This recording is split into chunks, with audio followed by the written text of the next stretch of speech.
is Kate McCabe. Hello, Kate. How are you? I'm very well. Thank you so much for having me on the show today. You're very welcome. Kate is a fantastic improviser. I got the beauty of gigging with her in the before time, so I'm so glad we got to do so that night. Next up, we've got the returning guest. He is Mark Grimshaw. Hello, Mark. Hello. How are you doing? I'm all right, yeah. Not much to really report on, is there? Not at all. Any gossip with the neighbours? I miss gossip. There used to be loads of gossip in the before time. I mean, I never really spoke to my neighbours in the before time, and that's not changed. And now it is Silky, the comedian. Hello, Silky. Paul Hello White. there, Frizz. How are you doing? I'm very well. You've changed your background since last time. You've now got all the bookshelves just to one-up everyone with books. I've moved through 90 degrees. I've simply moved through 90 degrees. Hello, Kate and Mark. Hi. Nice to see you, Silky. We've got all the guests. Let's start the show with round one. What's in the box? What's in the box? Round one is called What's in the Box. I've got something in my green and pink box, as I usually do, and I'm going to shake it. There's really something in there, so that's a big clue.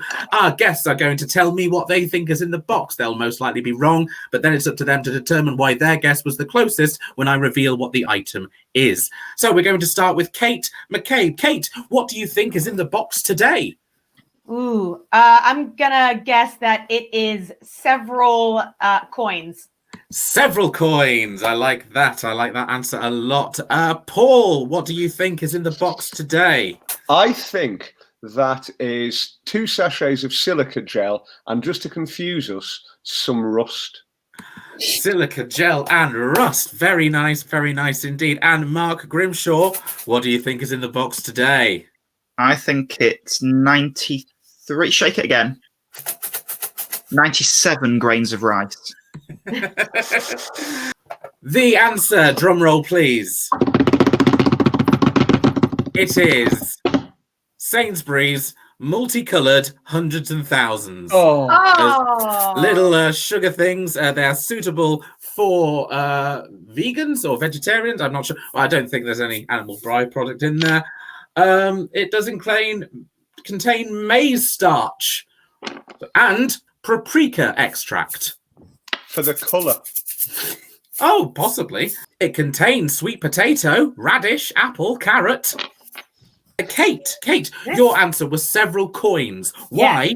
Please tell me why your guess was the closest out of all the other guesses. My guess was the closest because if you consider that money is transferred onto things of value, then you can equate that actually is several coins. That's probably what you spent on getting those hundreds of thousands, or jimmies, as we call them in America. You call them jimmies? Jimmies or sprinkles, yeah. Sprinkles, yes, we know that. I never thought of money having value before. Thank you very much for that very excellent point, Kate.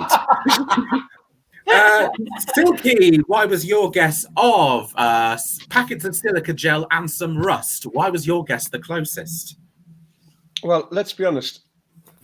We've all had our 5 a day at least once in our lives. But the thing is, with hundreds and thousands containing, well, radish, apple, carrot, paprika, you can have hundreds and thousands of your 5 a day every day. I think my guess was nearest, because if you have hundreds and thousands a day, then you're going to need something to settle the stomach. And I think silica gel and rust, effectively, that's the stuff that hundreds and thousands are made out of.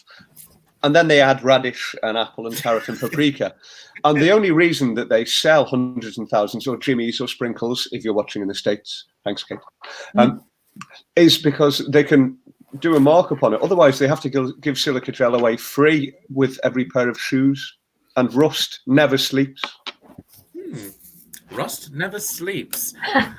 Now, Silky, the thing is, on silica packets, it clearly says "do not eat" on every single one of them. So yeah, because if you tasted it, you'd realise it's just the same taste as hundreds and thousands, and you'd stop buying hundreds and thousands, and then the industry would collapse, and that's not what we need in this current kerfuffle. So to save money, instead of buying the sprinkles for £1 a tub, you'll be buying Nintendo Wiis and various. How many portions of fruit or veg does silica gel contain? 0.003. I might stick with the hundreds and thousands. They sound healthier. right. Mark Grimshaw, your guess was 97 grains of rice. Well, if you round 97 to the nearest 200,000, that would be hundreds and thousands of grains of rice. So, rounding up, I actually did say hundreds and thousands. Okay. Question: As Yes. America's leading economist, would you be able to answer me whether or not digesting silica gel combats COVID-19? Well, what I was going to say is, Mark, if you're going to be rounding, then 97 is a lot nearer no hundreds or thousands than 200,000. I would like to clarify that I was rounding up to the nearest. Oh, in which case, rounding up to the nearest factual answer. No, don't eat silica gel if you got COVID-19. What you should do is apply it as a lotion. Right. Okay. Thank you. You're very welcome. Right, I've got points to give away. I'm giving 3 points to Kate because as much as I loved Silky and Mark's answers, they're very, very tenuous. But I did love. Tell you what, fuck it. I'm giving Silky and Mark 1 point each there because it was so good. Usually, I only give away 3 points to one person, but the phrase "rounding up to the nearest 200,000." I've seen this show before, and I can't believe I'm being criticised for being tenuous. The show format is based on tenuous links. The rules change every episode, Mark. Everyone should know that by now. Those points are locked in. It's time for round 2. What's in the box? What's in the box? Round 2 is called Sentimental Value. Our guests have their own box with items in. They're going to pick out an item and assign it to another guest.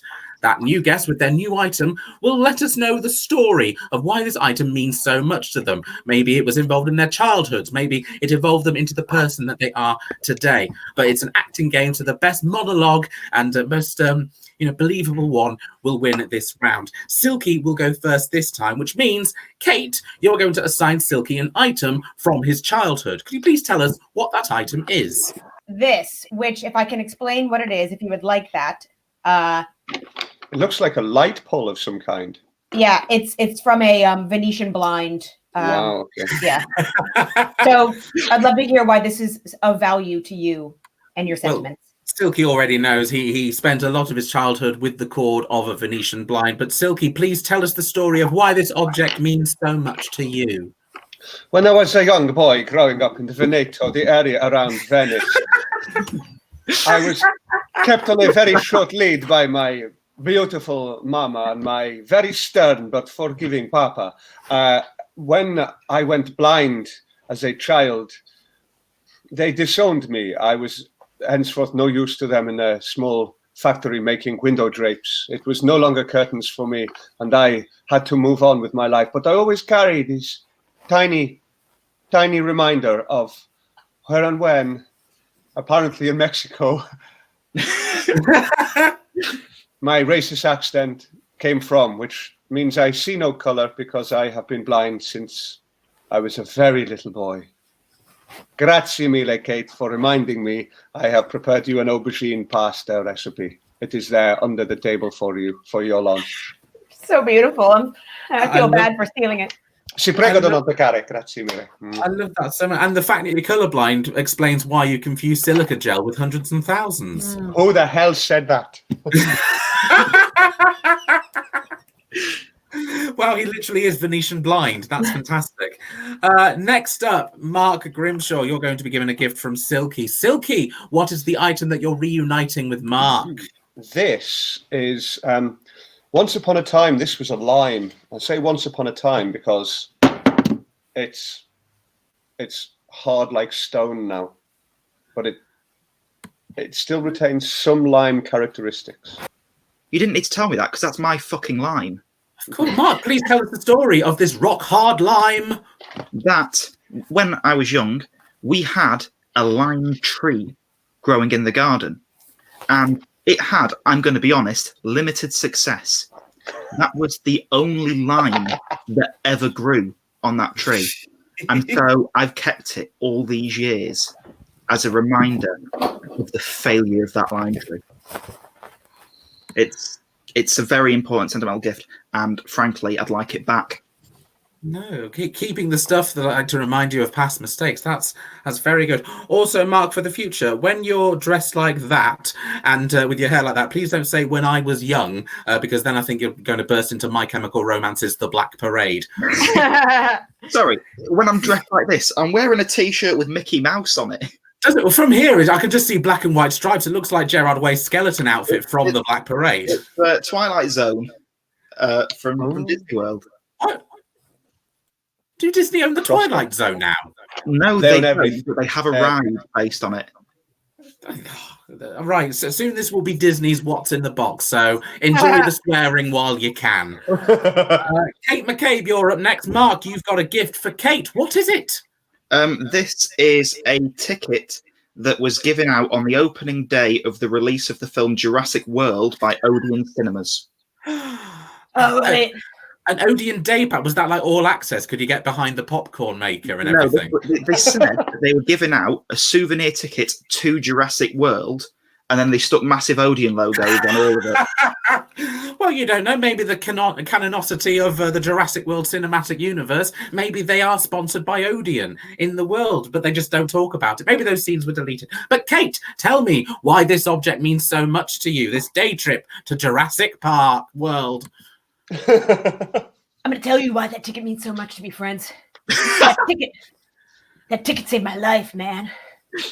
I was riding the rails for a long time. As a child, I was a hobo. It was just me and my best friend, Bindle. One day, I jumped off the train when I saw a bright and shiny light, and that light wound up being the multiplex Odeon. One of the only things I had in my empty wallet as I opened it and moths flew out was an Odeon Unlimited card. And I thought to myself, Hobo Kate, it's been a long time since you've been at the cinema. And even though you can't afford popcorn no more, I think you should go in and see what's playing at the cinema. And so I went in and I was greeted kindly by all the Odeon workers. They saw my Unlimited card and they ignored my many feet of beard that was growing from my face. And they said, welcome, Hobo. That Unlimited card will get you comfort and warmth for at least 2 hours. And I said, what's on, friends? And they said, dinosaurs. And I said, God damn it, I'm going to get a job. That's how that Odeon ticket saved my life. Okay. Kate McCabe, everyone. Did you ever hear back from your audition for Better Call Saul? Yeah, I'm Saul, obviously. Of course. Right, I've got points to give away. Most believable was Mark. It was very to the point, so that is a full 3 points. Kate, I'm giving you 2 points because I love that character. I want to know more about that. And I'm also giving Silky 2 points because of just the sheer new character that was invented. And I want to know more about your backstories. Maybe if this gets a spin-off. Well, it is on Disney Plus now. Of course, it's going to get a fucking spin-off. That is the end of round 2. So pleased to get full points for what was the least funny answer. What a game show. The rules change every episode. That's our little slogan. It's time for round 3. What's in the box? What's in the box? Round 3 is the music round. I've got CDs. CDs around. CDs have music. Today's album that I have created a quiz show about is the official Titanic soundtrack music from the motion picture. Obviously, we all know My Heart Will Go On is a song, but the rest of the other 14 tracks on here are instrumentals who by James Horner, right? And they've all got titles on. I was reading these earlier and realized a lot of these sound like Coldplay song titles. So this new song is called Titanic or That Martin Prick. So I've got a list of track titles. They are either Coldplay songs or they are titles of instrumentals from the Titanic soundtrack. And we're going to start with Mark on this round. Mark, please a number between 1 and 9. 7. 7 is Death of Titanic. Now, have I really done my research, or have you just picked the easiest one by accident here? Death of Titanic, is that a Titanic soundtrack song or a track from a Coldplay album? Well, I'm going to be honest. I have never seen Titanic, so To be fair, if you've seen it, you won't know the track titles. Oh, okay. Is there nothing that would like suggest a scene or anything like that? No. Well, I mean, Death of Titanic, that is pretty much describing one of the things. Spoilers, it sinks. This may surprise you, but I'm going to say that is a song from the Titanic soundtrack. It is a song from the Titanic soundtrack. That is a point to Mark. Next up, Kate, a number between 1 and 9. 9, please. 9. A Promise Kept. Now, is this a Coldplay song, or is it a track title from the Titanic soundtrack?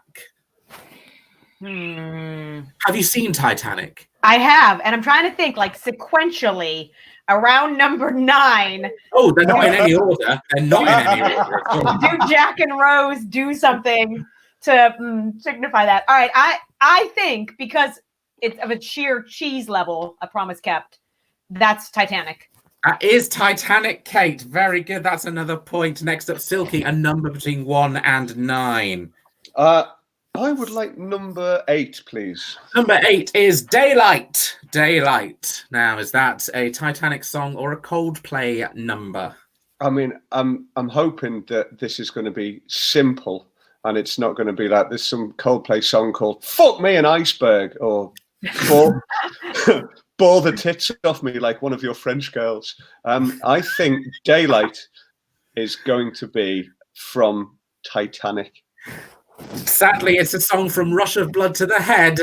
Daylight is Coldplay, I'm afraid. We are happy not to know is on my xylitol. Silky only listens to Icelandic folk rock, as done by Ghost. Yeah. Lovely. Yeah. We are back to Mark, a number between 1 and 6. 3. 3. Oceans. Right, I'm gonna go Coldplay. It is Coldplay from the Ghost Stories album. Oceans is a Coldplay song. We're back to Kate McCabe, a number between 1 and 6, but not 3. 1. Number 1 is An Ocean of Memories. That's gonna be when that old bitch is talking about her necklace. It's Titanic. Well, they had a song called Head Full of Dreams and Sky Full of Stars, but Ocean of Memories is definitely Titanic. Very good, Kate. Right, I've never seen Titanic. What's this about an old bitch talking about a necklace? Well, there's an... Spoilers. It's the okay. Is that a notable moment in the film to name its own track title? No spoilers. It'll be coming to Disney Plus soon, so you can check it out when that's on. No, that's the whole the bit has the necklace and she hides it, and all the people who are searching the Titanic. Oh yeah, by the way, Titanic is set in 1996, and then it's a flashback to the Titanic. And Rose, played by Kate Winslet, in the present day, is this old woman who's kept this jewel of the ocean. She's an assassin, and it's like an Assassin's Creed. Like, you know, the only film I've ever seen is Jurassic World. So, well, right, okay, Mark. You know, in Jurassic World, you know all the wet bits. Yes. Well, there's the same salt content. Okay. Put in some silica gel, all dry up. So that's how they saved the ship at the end.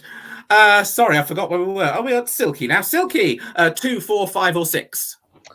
I'm going to go for. Oh, the only even prime number, please. 2. 2. Lost with an exclamation mark, and that is important to note. I think that is going to be from the Titanic soundtrack because it's got an exclamation mark, and Coldplay can't afford punctuation, being working class boys from the industrial heartlands of the Midlands. That's solid logic, but sadly, I think they were able to lease one from Kasabian album. Lost with an exclamation mark. Is a Coldplay. It's from Viva La Vida, I'm afraid. We are back. One more round of this nonsense. Mark, 4, 5, or 6? 6. 6. The Sinking. Oh, come on. These are random. But that seems obvious. but we've already had Death to Titanic, which would be the sinking. How long does that sequence go on for it to need 2 track titles? It's a 3-hour film. Yeah.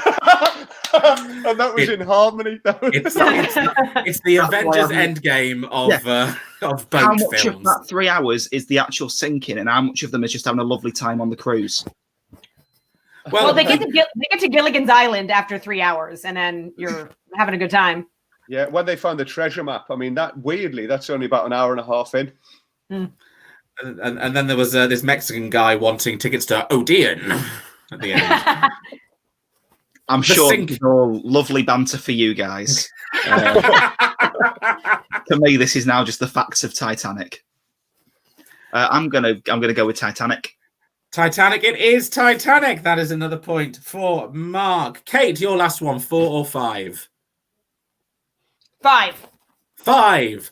Swallowed in the Sea. Is that Titanic or is that Martin Prick?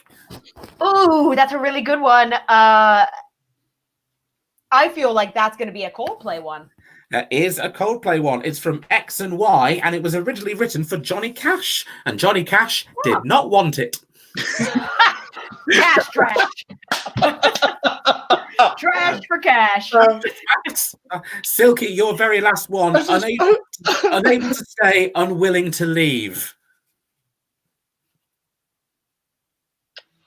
Oh God, I'm going to say that's a Johnny Cash song that was written for him by the Harland and Wolff shipyard in Belfast, but he didn't want it, so instead they gave it to Coldplay. Oh, you were so close by saying the shipyard. I thought you were going to say give it to Titanic. It was a Titanic soundtrack song. Right.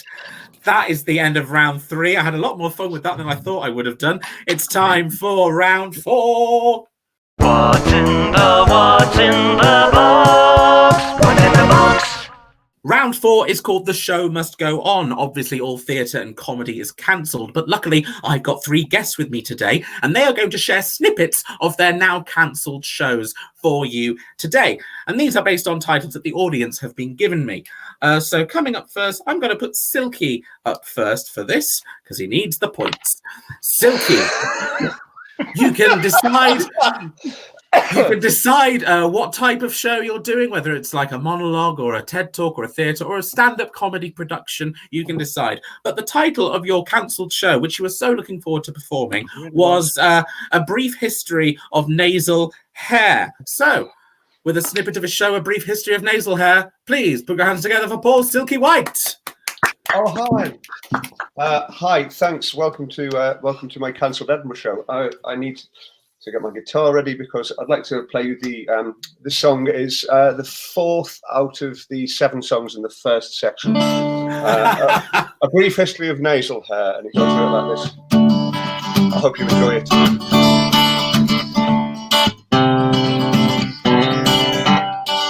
Oh, what's that growing up there? Oh, what's that dangling down? Without a doubt, that must be snot on the end, coming from the crown of the head. What is that up there? There's bats in them their caves. There's something going on. There's something you should save. You shouldn't trim your nasal hair. You should just let it grow out wisely. You should trim your nasal hair. There will be some reprisals. There will be some reprisals if you let it get too matted. Then you won't be able to smell a thing, and then you might be twatted by someone sneaking up behind you with Vicks Vapor Rub or Allbus oil instead, and then you might be dead.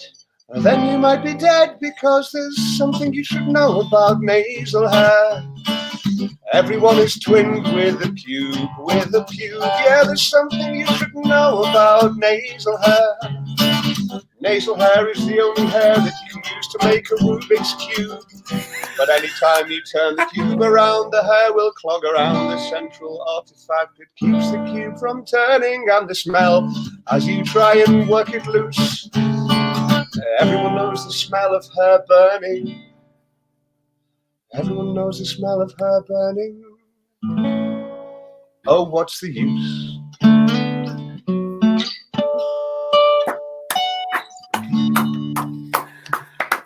Oh, Oh my good lord! My internet cut out a bit during that. Any chance you can sing it again? Hang on a second. Oh, that was something about pubes. That's a full 10 points for Silky there. That is 5 for believability that was a show, 5 for pure talent. That equals 10. That was fantastic. Very well done, Silky. Next up, we'll have Kate McCabe. You're going to be doing a snippet from your show. And this is the full title. I Would Never See Strictly Come Dancing. So, Kate, please, an excerpt from your cancelled show, I Would Never See Strictly Come Dancing. Right. Okay. It's New York City, and the year is 1997. I'm at university, and I'm meeting all sorts of crazy characters as I'm living in my dorm in Greenwich Village. Why, there's one funny guy I remember. His name was Fedora Dan. Oh, no. Hey, Kate, you're doing a real good job studying theater there in New York City. Maybe one day you'll be famous like that Anna Devere Smith, who did a one-woman show where she played a bunch of different characters. Her show was called Twilight. That's a reference that you should learn about.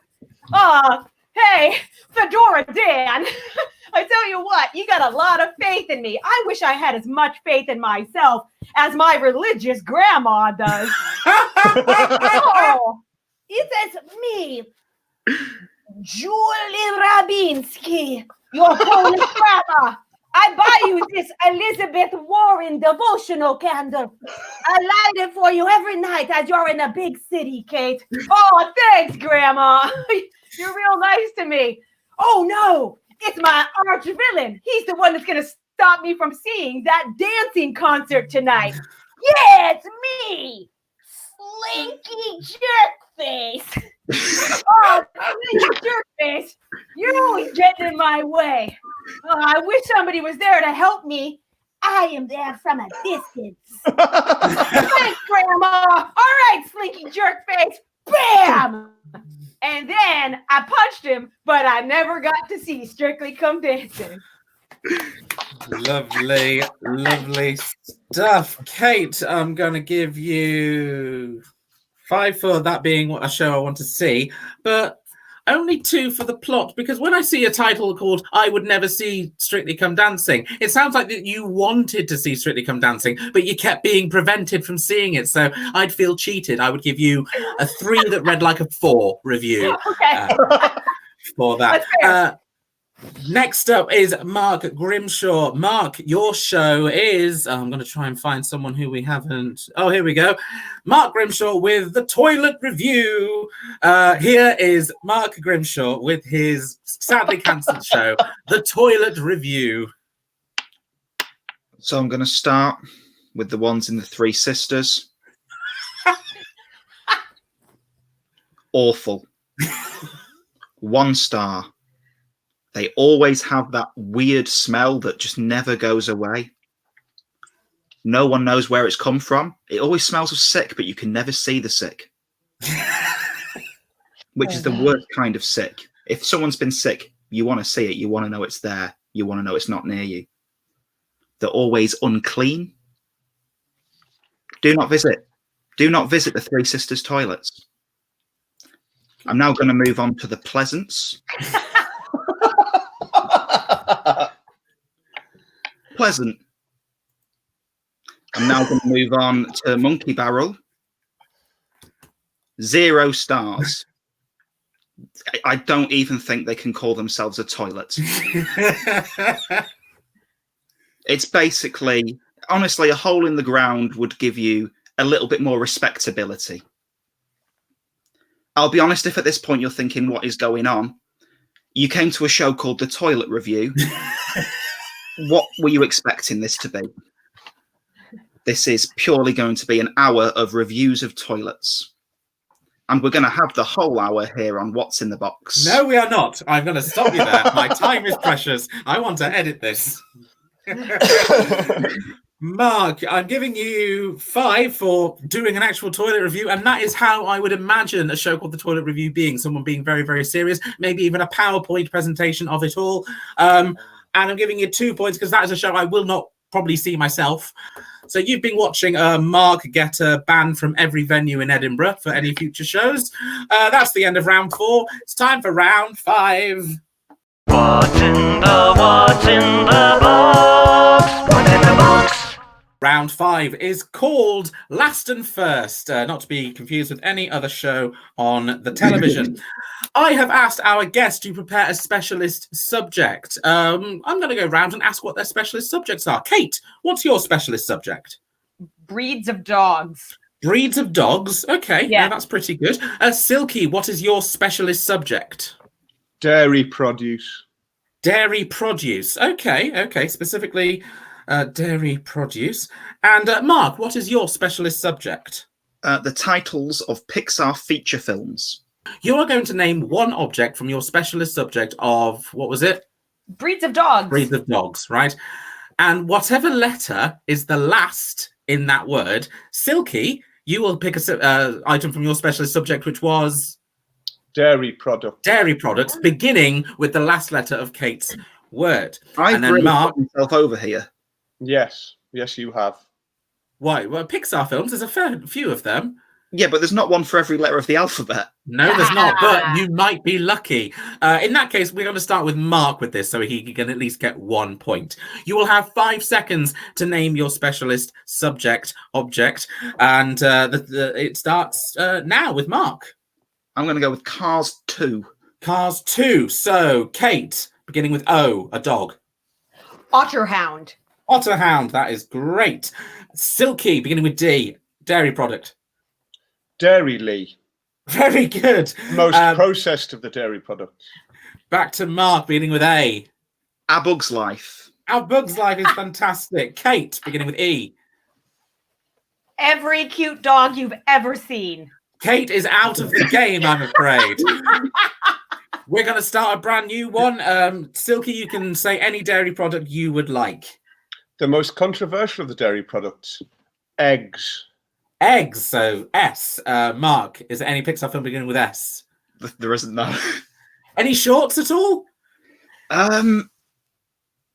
Probably, but not that I can think of off the top of my head. That's fine. If you say in the comments below, if there are any Pixar shorts beginning with S, then that is that. Well, that was the invention of a brand new game. I don't think I'll do that one again. It was very difficult to maintain. But we do have final scores. We've got the scores all tallied up, and we have joint first place, which means in second place it is Paul Silky White with 15 points. Very good. Whilst you're here, Silky, is there anything that you would like to plug? Yes, I have some live shows for sale, actual physical items. I'll show you one. Hang on a second. If you go to the website silkythecomedian.com, you can get one of my little USB live shows. I've also got some posters. Follow me on Twitter, but lead good lives. Lovely, lovely stuff. I will put the links in the description below and maybe an FAQ of how to lead a good life to help you along. And in joint first place, it is Kate and Mark, both with 16 points. We'll go alphabetically. Kate, is there anything that you would like to plug? Sure. I'm doing multiple shows weekly with comedy sports, and also just doing some solo stand-up stuff on virtual shows and stuff. The best place you can find me is either on my Facebook page, Kate McCabe Stuff and Nonsense, or on my Twitter, which is Kate McCabe Says. And either way, I will greatly receive you as a follower. Thank you so much. Beautiful. Links in the description below. And finally, Mark Grimshaw, anything that you would like to plug? Before I plug something, I've got a question. Are those results definitely confirmed now? Yeah. Yes. Is now a good time to mention then that one of the items in my box was every Pixar film in alphabetical order? Oh, no wonder you couldn't name the shorts. Yep. I mean, admittedly, C was an easy one to do, but now we have a rule on what's in the box. We don't mind cheating, but if you reveal that you have cheated, you do lose points. What, the game's over? Oh, you know what? I'm going to accept that. The game is over. I need to finish soon anyway. But next time, Mark, I'll get you next time. Well, no, that's it. That's your punishment. You don't get to plug anything. It's a charity show. It's for charity. Nope, don't care. It's my seat. It's my show, my rules. You're in that charity show. I know, and I'm doing all the plugging I can myself, so that'll do. Mark, what's your charity show about? On the 28th of May, going to be a big show on YouTube in aid of the National Autistic Society. There's loads of acts involved. Fraser's involved. We've got Tim Key's recorded some poetry for it. We've got loads of stand-ups doing stuff. I can't reveal every act right now, but it's going to be a good show. Lovely. Yes, tune in on that. And the Just Giving page for that will be in the link in the description below. One more time, our guests today, Mark seems to have gone, but our guests today were Kate McCabe, Paul Silky White, and Mark Grimshaw. There's a short called Small Fry. There is a lovely Toy Story short. So that's been our guest. I've been Frizz Frizzle. Can everyone please wave to the camera for about 23 seconds as the end credits play?